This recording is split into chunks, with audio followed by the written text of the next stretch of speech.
The Assembly will hear an address by His Excellency Sooronbay Jeenbekov, President of the Kyrgyz Republic.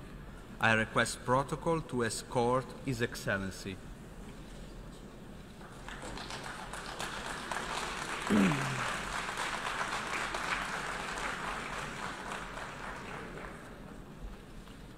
On behalf of the General Assembly, I have the honor to welcome to the United Nations His Excellency Sooronbay Jeenbekov, President of the Kyrgyz Republic, and to invite him to address the Assembly.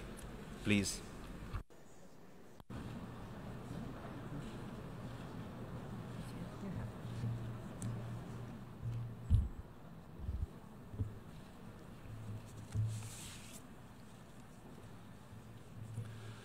Урматтуу айымдар жана мырзалар, сиздерди улуу тауларды мекендеген миңдеген жылдардан ашык тарыхы бар, эркиндикти сүйгөн байыркы кыргыз элинин атынан ысык салам жолдойм.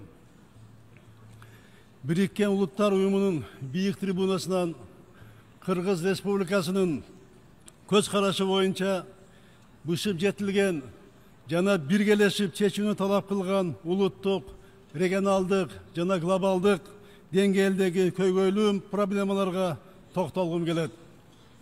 Уважаемые дамы и господа, позвольте приветствовать от имени Кыргызской Республики всех участников 73-й сессии Генеральной Ассамблеи ООН.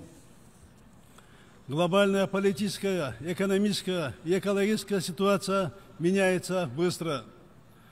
Усиливается тенденция регионализма в мировой политике. Продолжается рост цен, недостаток ликвидности и война санкций в экономике. Угроза терроризма и экстремизма охватила все страны. Сохранение экологического равновесия стало глобальной задачей всей планеты. Несмотря на место порождения этих проблем, они касаются всех, особенно малых стран с открытой экономикой.